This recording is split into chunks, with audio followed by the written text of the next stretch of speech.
کیا تم نے کبھی تصور کیا ہے کہ تم سحری سے لے کر افطاری تک بھوکی پیاسی رہو، ہر عبادت کر لو، ہر نیکی کما لو، مگر صرف چند گناہوں کی وجہ سے تمہارا پورے دن کا روزہ ضائع ہو جائے، تم بھوکے بھی رہو، پیاسے بھی رہو، لیکن پھر بھی تمہیں ثواب نہ ملے؟ جی ہاں، یہ کوئی عام بات نہیں بلکہ ایک تباہ کن حقیقت ہے جسے سن کر تمہارے رونگٹے کھڑے ہو جائیں گے۔ پیاری بہنوں، ذرا تصور کرو کہ قیامت کے دن جب تمہارے اعمال نامے تولے جائیں گے تو تمہیں امید ہوگی کہ تمہارا روزہ تمہیں جنت کی طرف لے جائے گا، مگر اچانک اعلان ہوگا کہ تمہارا روزہ سرے سے قبول ہی نہیں ہوا، کیونکہ تم نے اپنی خواہشات کے پیچھے چلتے ہوئے ایک ایسا کام کیا جو روزے کی روح کو تباہ کر دیتا ہے۔ سوچو وہ لمحہ کتنا خوفناک ہوگا جب تمہیں پتہ چلے گا کہ تم نے دنیا کی چمک دمک کے لیے اپنی آخرت برباد کر دی۔ یہ سب کچھ بتانے سے پہلے سب سے پہلے میں تمہیں رمضان کی حقیقت سناؤں گی تاکہ تمہیں سمجھ آ سکے کہ یہ مہینہ کیوں سب سے زیادہ مقدس، برکتوں اور رحمتوں والا ہے۔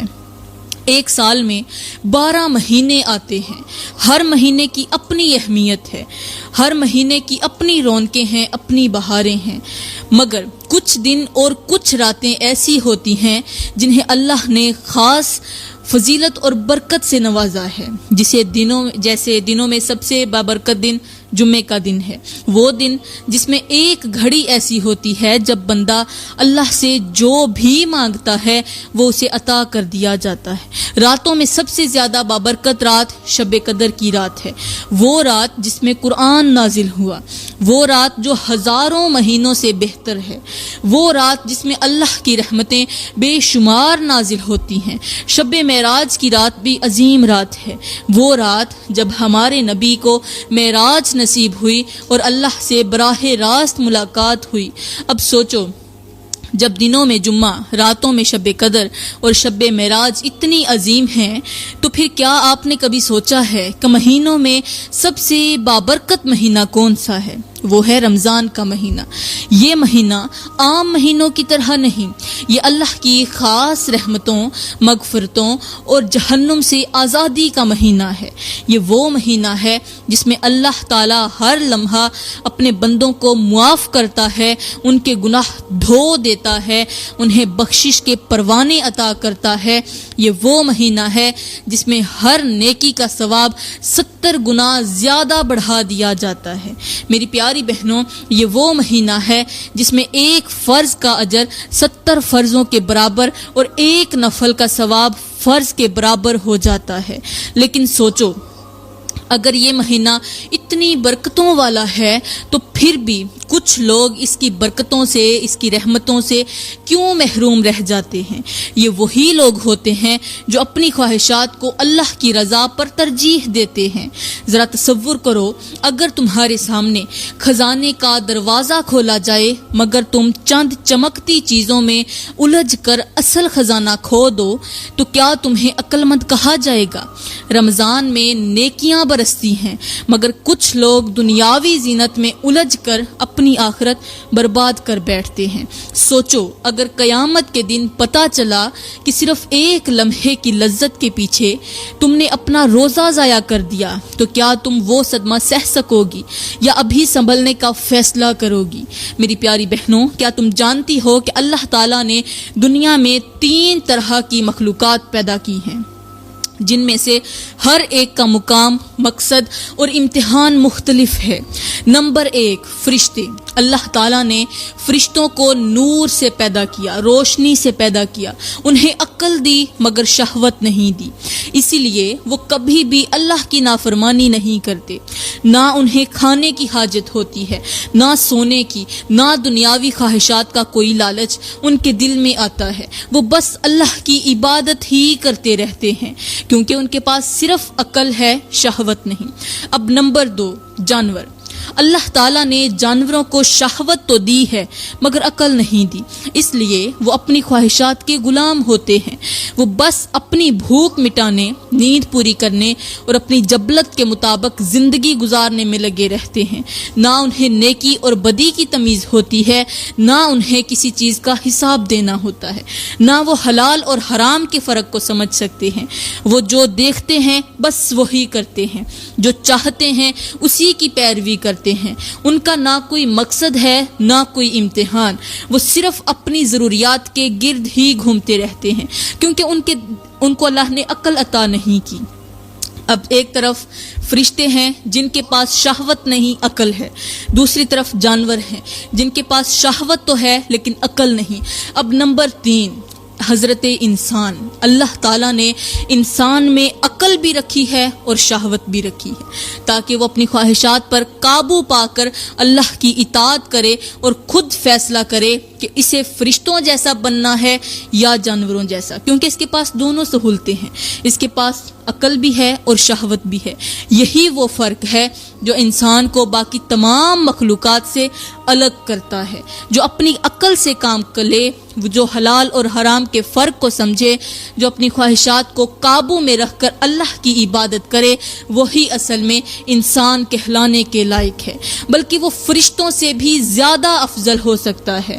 لیکن جو اپنی خواہشات کے پیچھے بھاگتا ہے، جو دنیاوی لذتوں میں کھو کر گناہ کرتا ہے، جو رمضان میں بھی نفس کا غلام بن کر اللہ کی نافرمانی کرتا ہے، وہ جانوروں سے بھی بدتر ہو جاتا ہے۔ ذرا سوچو، اگر ایک بادشاہ اپنے بیٹے کو تخت پر بٹھانے کی بجائے اسے بے لگام چھوڑ دے اور وہ نشے، عیاشی اور بے راہ روی میں مبتلا ہو جائے تو کیا وہ بادشاہ کا وارث بننے کے قابل ہوگا؟ نہیں۔ اسی طرح انسان اگر اپنی عقل کو چھوڑ کر خواہشات کے پیچھے چلنے لگے تو وہ اپنا مقام خود کھو دیتا ہے۔ اب فیصلہ آپ کے ہاتھ میں ہے، تمہیں اپنے عقل کو روشنی بنا کر اللہ کی قربت حاصل کرنی ہے یا اپنی خواہشات کے اندھیرے میں بھٹک کر جانوروں کی صف میں شامل ہونا ہے۔ جب اللہ تعالیٰ نے حضرت آدم علیہ السلام کو پیدا کیا اور فرشتوں کو حکم دیا کہ انہیں سجدہ کرو تو تمام فرشتے فوراً سجدے میں گر گئے، مگر ان میں سے ایک ایسا بھی تھا جس نے سجدہ کرنے سے انکار کر دیا، اور وہ تھا شیطان۔ وہ پہلا نافرمان تھا، پہلا سرکش، پہلا وہ جس نے تکبر کیا اور کہا میں تو آدم سے بہتر ہوں، کیونکہ اللہ نے مجھے آگ سے بنایا ہے اور اسے مٹی سے۔ اب میری پیاری بہنوں، ایک لمحے کے لیے سوچو، آج دنیا کے ہر انسان کو شیطان روکتا ہے کہ سجدہ نہ کرو، نیکی نہ کرو، رمضان میں روزہ نہ رکھو، گناہوں میں مبتلا ہو جاؤ، خواہشات کے پیچھے بھاگتے رہو، نیکیاں ضائع کر لو۔ لیکن اس وقت شیطان کو کس نے روکا تھا کہ وہ حضرت آدم علیہ السلام کو سجدہ نہ کرے؟ اس وقت تو شیطان سے پہلے کوئی شیطان تھا ہی نہیں، تو پھر اسے کس نے بہکایا، کس نے روکا، کس نے کہا کہ وہ تکبر کرے؟ اس وقت جس نے شیطان کو بہکایا تھا وہ اس کا اپنا نفس تھا۔ جی ہاں، وہی نفس جس کی آزمائش میں آج ہم سب مبتلا ہیں۔ اللہ تعالیٰ نے فرمایا بے شک نفس انسان کو برائی کی طرف لے جاتا ہے، مگر وہی کامیاب ہے جو اپنے نفس کو قابو میں رکھے۔ یہی رمضان کا اصل مقصد ہے، نفس کو لگام دینا، اپنی خواہشات کو روکنا، اپنے اندر کے شیطان کو قابو میں کرنا، یہی انسان کے کامیاب ہونے کا اصل مقصد ہے۔ میری پیاری بہنوں، میرے کریم نبی نے فرمایا روزہ ڈھال ہے جو انسان کو گناہوں سے بچاتا ہے، یعنی روزہ صرف کھانے پینے سے رکنے کا نام نہیں بلکہ یہ اس بات کا امتحان ہے کہ تم اپنے نفس پر قابو پا سکتے ہو یا نہیں۔ یہ وہ وقت ہے جب شیطان قید کر دیا جاتا ہے، مگر پھر بھی کچھ لوگ نافرمانی کرتے ہیں، گناہوں میں پڑ جاتے ہیں، کیونکہ اب انہیں بہکانے والا کوئی اور نہیں، ان کا اپنا نفس ہوتا ہے۔ ذرا سوچو، اگر کوئی قیدی سال بھر یہ کہتا رہے کہ میں بری صحبت کی وجہ سے گناہ کرتا ہوں، میں ان لوگوں میں بیٹھتا ہوں جو بری صحبت کے مالک ہیں، بس انہی کو دیکھ کر گناہ کرتا ہوں۔ لیکن جب وہ تنہا ہو پھر بھی وہی کام کرے تو کیا اسے شیطان کا بہکاوا کہہ سکتے ہیں؟ نہیں، وہ اس کا اپنا کردار ہوتا ہے۔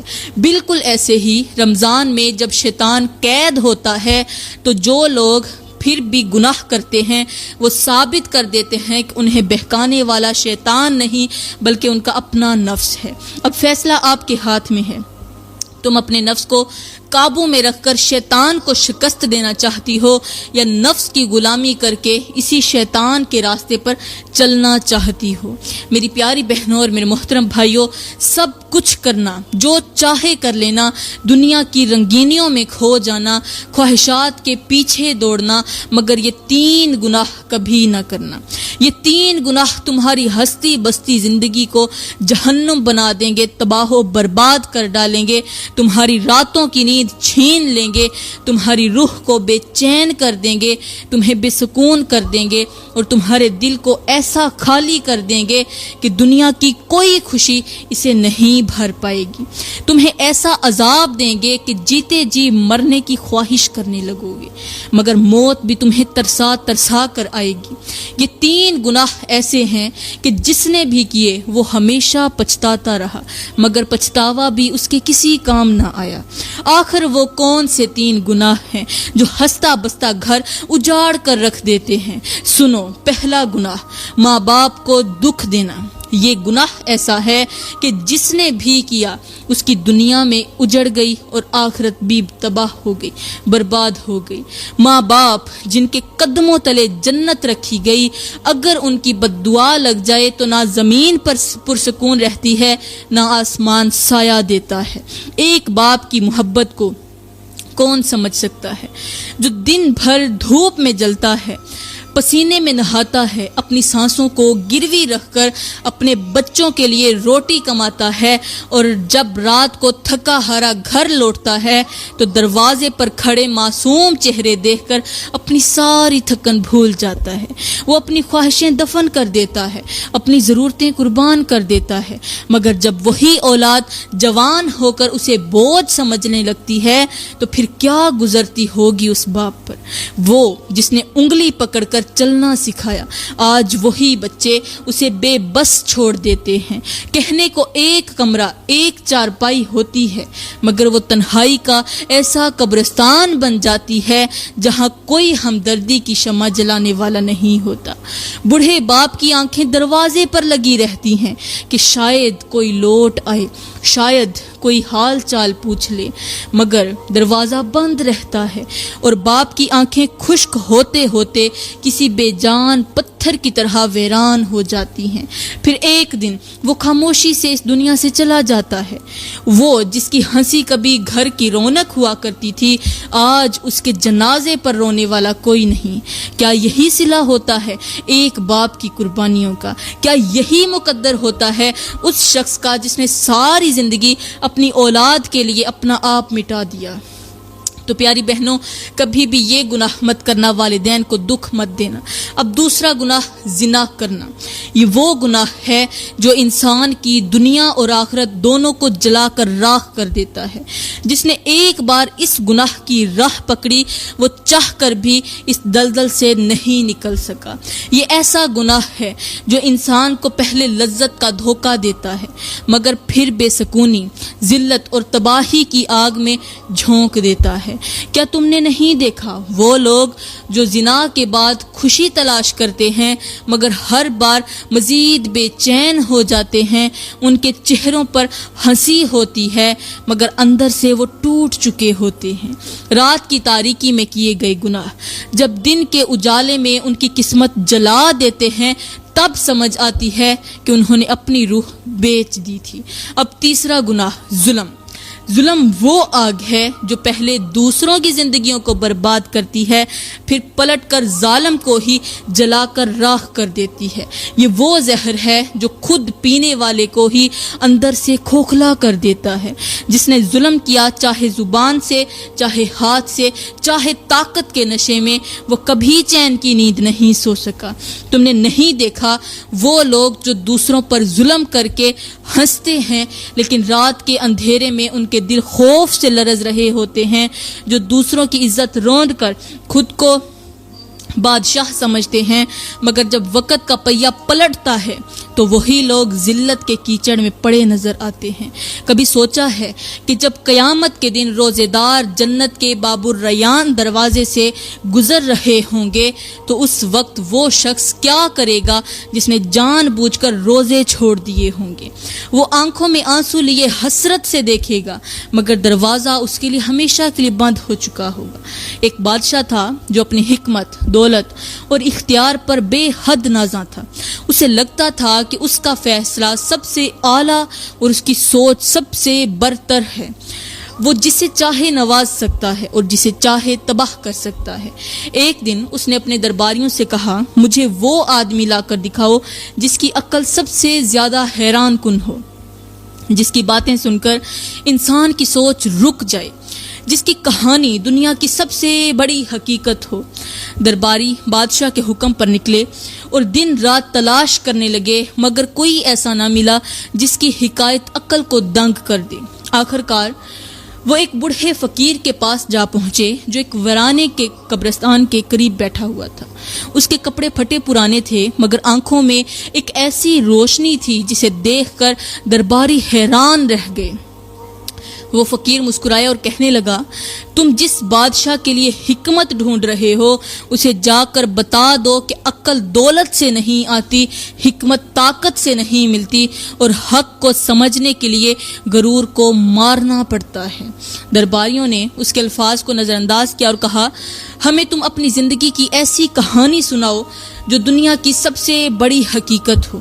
فقیر نے ایک لمحے خاموشی اختیار کی، پھر قبرستان کی طرف اشارہ کرتے کہا، یہاں دیکھو، یہ وہ لوگ ہیں جو کبھی تمہارے بادشاہ کی طرح سوچتے تھے، یہ کبھی بازاروں میں شان و شوکت سے گھومتے تھے، ان کے پاس بھی سونے کے محل تھے، ان کے لیے بھی درباری سر جھکاتے تھے، مگر آج یہ مٹی میں دفن ہیں، نہ ان کی طاقت باقی رہی، نہ ان کی دولت، نہ ان کی عزت۔ جانتے ہو کیوں؟ کیونکہ انہوں نے بھی یہی سوچا تھا کہ وہ ہمیشہ رہیں گے، مگر وقت نے انہیں غلط ثابت کر دیا۔ یہ سن کر درباریوں نے کہا، یہ تو ایک عام سی حقیقت ہے، ہمیں کچھ ایسا سناؤ جو ہم نے پہلے کبھی نہ سنا ہو۔ فقیر ہنسا اور کہنے لگا، تم لوگ سمجھنے کے قابل نہیں ہو، لیکن پھر بھی سنو، اگر تمہارے بادشاہ کو سچائی جاننی ہے تو اسے جا کر کہو کہ ایک دن اس کے دروازے پر بھی موت دستک دے گی، اور جب وہ اسے روکنے کی کوشش کرے گا تو اس کے ہاتھ خالی ہوں گے۔ وہ جو سونے کے تاج پہنتا تھا اسے مٹی کی چادر اوڑھنی پڑے گی، وہ جو لوگوں کو جھکایا کرتا تھا اسے خود زمین میں دفن ہونا پڑے گا، اور اس دن اس کے محل، اس کی فوج، اس کی طاقت، سب کچھ اس کے کام نہیں آئے گا، کوئی چیز اس کے کام نہیں آئے گی۔ درباری یہ سن کر پریشان ہو گئے، مگر وہ فقیر کی باتوں کو نظر انداز کر کے واپس بادشاہ کے پاس پہنچے اور ساری بات کہہ سنائی۔ بادشاہ ہنسا اور کہا، یہ تو سب جانتے ہیں کہ موت آنی ہے، اس میں کون سی انوکھی بات ہے۔ فقیر کو دربار میں بلایا گیا اور ننگے پیر بادشاہ کے سامنے آیا اور کہنے لگا، تم کہتے ہو کہ یہ عام بات ہے، مگر تم خود کو کبھی مرنے والا نہیں سمجھتے، تم اپنے فیصلے نافذ کرتے ہو، اپنے غرور میں جیتے ہو، مگر جب موت آئے گی تو تم بھی ایک عام انسان کی طرح بے بس ہو جاؤ گے۔ بادشاہ اس فقیر کی سادگی اور الفاظ کی طاقت دیکھ کر خاموش ہو گیا، مگر اس نے پھر بھی غرور میں کہا، میں اپنی سلطنت چھوڑ کر فقیر نہیں بن سکتا۔ فقیر نے مسکرا کر کہا، تو پھر اپنی سلطنت سمیت مرنے کے لیے تیار ہو جاؤ، کیونکہ جو اپنی حقیقت کو قبول نہیں کرتا وہ خود کو تباہی کے قریب لے جاتا ہے۔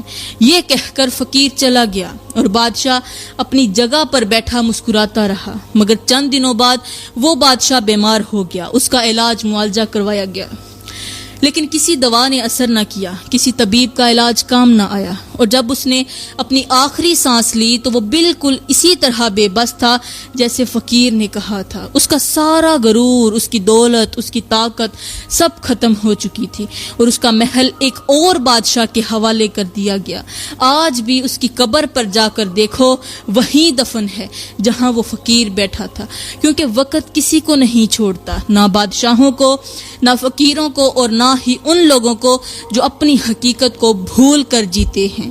تو میری پیاری بہنوں، سوچو، ہم سب اپنی زندگیوں میں غرور کرتے ہیں، اپنی دولت، اپنے حسن، اپنی طاقت، اپنی عزت پر فخر کرتے ہیں، مگر جب وقت ہمیں مٹی میں دفن کر دے گا تو ہمارے ہاتھ خالی ہوں گے۔